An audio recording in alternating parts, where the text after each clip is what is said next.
910 நாட்களுக்கு மேல உங்க மண்ணுக்காக போராடிட்டு இருக்கீங்க.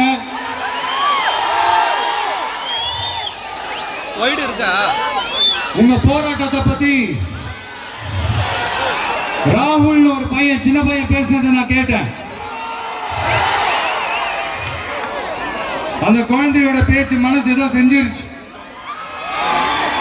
உடனே உங்க எல்லாரையும் பார்க்கணும்னு தோணுச்சு, உங்க எல்லாரையும் கூட பேசி ஆகணும்னு தோணுச்சு. உங்க எல்லாரும் கூட நான் நிற்பேன், நீ தொடர்ந்து நிற்பேன் சொல்லணும்னு தோணுச்சு.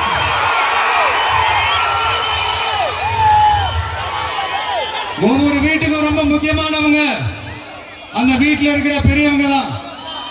அதே மாதிரிதான் நம்ம நாட்டுக்கு ரொம்ப முக்கியமானவங்க உங்களை மாதிரி விவசாயிங்க தான். அதனால உங்களை மாதிரி விவசாயிகளோட காலடி மண்ணை தொட்டு கும்பிட்டுதான் என்னோட பயணத்தை தொடங்கணும்னு ஒரு முடிவோட தான் இருந்தேன்.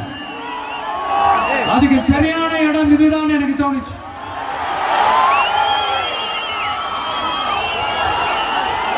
என்ன உங்க வீட்டில் இருக்கிற ஒரு மகனா என்னோட கள அரசியல் பயணம் உங்களோட ஆசீர்வாதத்தோட இங்கிருந்து தான் தொடங்குது. நம்மளுடைய முதல் மாநில மாநாட்டில் நம்ம கட்சியினுடைய கொள்கையை பத்தி எடுத்து சொன்ன அதுல ஒண்ணுதான் இயற்கை வள பாதுகாப்பு. சூழலியல் மற்றும் காலநிலை நெருக்கடியை எதிர்கொள்ளக்கூடிய இயற்கைக்கு ஊறு விளைவிக்காத பகுதிசார் மாநில வளர்ச்சி பரவலாக்கம். இதான் நாம் அறிவிச்ச அந்த கொள்கை. இதை நான் இங்க சொல்றதுக்கு காரணம் ஓட்டு அரசியலுக்காக இல்ல.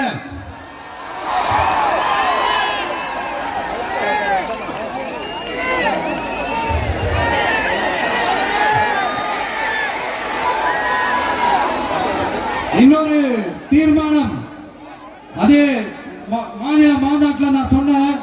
அது விவசாய நிலங்கள் பாதுகாப்பு கொள்கை தீர்மானம். அதுல காஞ்சிபுரம் மாவட்டம் பரந்தூரில்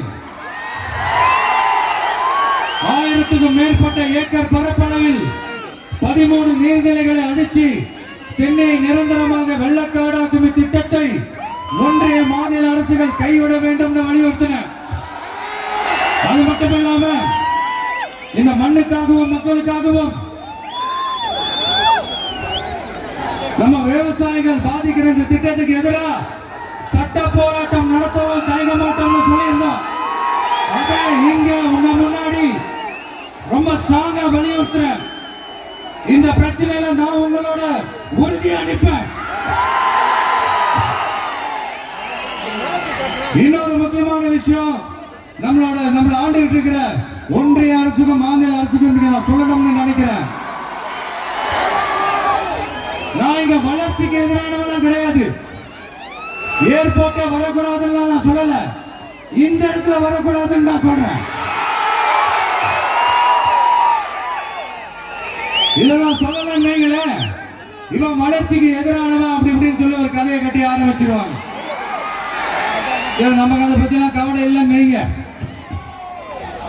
எல்லாத்துக்கும் மேல இன்னைக்கு இந்த பூமியில வாழ்ற எல்லா உயிரினங்களோட இருப்பையும் புவி வெப்பமயமாதல் பயமுறுத்திட்டு இருக்கு. அதனுடைய ரிசல்ட் தான் ஒவ்வொரு வருஷமும் இந்த மழை காலத்துல வெள்ளத்துல சென்னை சிட்டி எப்படி தத்தளிச்சுக்கிட்டு இருக்கிறத நம்ம பாக்குறோம். இப்ப ரீசன்ட் டைம்ல எடுத்த ஒரு அறிவியல் ஆய்வுல இப்படி ஒவ்வொரு வருஷம் சென்னையில வர ஃப்ளட்டுக்கு காரணமே இங்க இந்த சுற்று வட்டார பகுதியில் இருக்கிற சதுப்பு நிலங்களை நீர்நிலைகளை அழிச்சது தான் சொல்லுது. இப்படி ஒரு சூழல் இருக்கும் போது 90% ஆஃப் விவசாய நிலங்கள் 90% ஆஃப் நீர்நிலைகளை அழிச்சு இங்க இந்த பரந்தூர் விமான நிலையத்தை கொண்டு வரணும்னு எடுக்கிற அந்த முடிவை எந்த அரசா இருந்தாலும் அது மக்கள் விரோத அரசா தான் இருக்க முடியும்.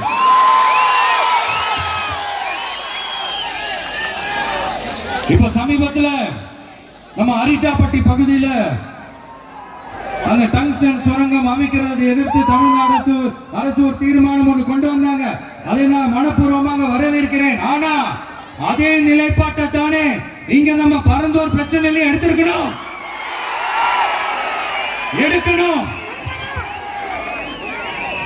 எப்படி அரிட்டாப்பட்டி பகுதி மக்கள் நம்ம மக்களும், அதே மாதிரி தானே பரந்தூர் மக்களும் நம்ம மக்கள். அப்படித்தானே ஒரு அரசாங்கம் யோசிக்கணும். ஆனா அப்படி செய்யலையே. ஏன் செய்யல? ஏன்னா இந்த விமான நிலையத்தையும் தாண்டி இந்த திட்டத்தில் அவங்களுக்கு ஏதோ ஒரு லாபம் இருக்குது.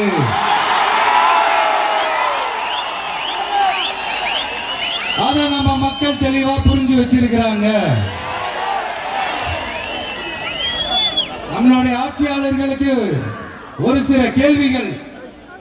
நீங்க எதிர்கட்சியா இருக்கும் போது 8 வழிச்சாலையை எதிர்த்தீங்க, அந்த காட்டுப்பள்ளி துறைமுகத்தை எடுத்தீங்க. அதே தானே இங்கேயும், அதே நிலைப்பாடு தானே இங்கே எடுக்கணும். எதிர்கட்சியா இருக்கும் போது விவசாயிகளுக்கு ஆதரவு, ஆளுங்கட்சியா இருக்கும் போது விவசாயிகளுக்கு எதிர்ப்பா? எனக்கு புரியலையே.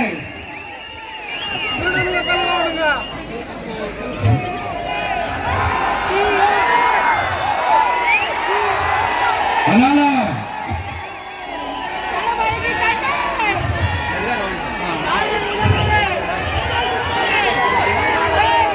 இனிமேலும் சொல்றேன், உங்க நாடகத்தெல்லாம் பார்த்துக்கிட்டு மக்கள் சும்மா இருக்க மாட்டாங்க.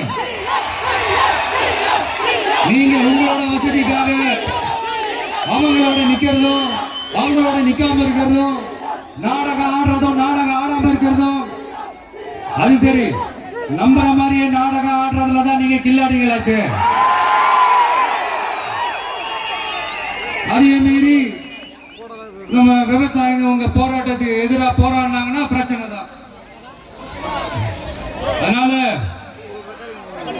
இனிமேல் உங்க நாடகத்தை பார்த்துக்கிட்டு மக்கள் சும்மா இருக்க மாட்டாங்க.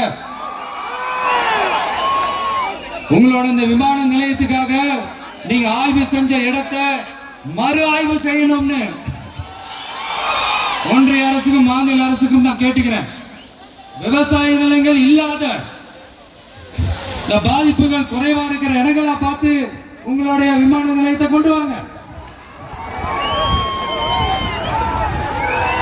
வளர்ச்சி தான் மக்களின் முன்னேற்றம்.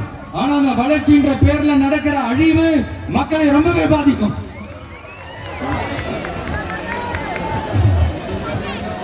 நீங்க எல்லாரும் உங்களுடைய ஊர் கிராம தேவதைகளான கொல்லமெட்டால் அம்மன் மேலையும் எல்லை அம்மன் மேலையும் ரொம்பவே நம்பிக்கை வச்சிருக்கீங்கன்றது எனக்கு தெரிஞ்சது. அந்த நம்பிக்கையை இழந்துடாதீங்க. உங்களுக்காகவும் உங்க ஊருக்காகவும் இனி உங்க வீட்டு பிள்ளையான நாடும் தமிழக வெற்றி கழகத்தோட தோழர்களும் சட்டத்துக்கு முற்பட்டு எல்லா வழிகளிலும் உங்களோட உறுதி அளிப்பேன். உங்களோட ஊருக்குள்ள ஏகனாபுரம் ஊருக்குள்ள வந்து அந்த திடல்ல தான் உங்க எல்லாரையும் மீட் பண்ணணும்னு நினைச்சேன். ஆனா எனக்கு பர்மிஷன் கிடைக்கல. இங்கதான் பர்மிஷன் கொடுத்தாங்க. நான் ஏன் ஊருக்குள்ள வரணும் தடைன்னு எனக்கு தெரியல. இப்படிதான் கொஞ்ச நாளைக்கு முன்னாடி நம்ம புள்ளிங்க ஒரு நோட்டீஸ் கொடுத்ததுக்கு தடை விதிச்சாங்க. ஒரு துண்டு சீட்டு நம்ம பிள்ளைங்க கொடுத்ததுக்கு. அது ஏன்னு எனக்கு புரியல. அதனால கான்பிடண்டா இருங்க, நல்லதே நடக்கும், வெற்றி நிச்சயம். மீண்டும் சந்திக்கும் வரை நன்றி, வணக்கம்.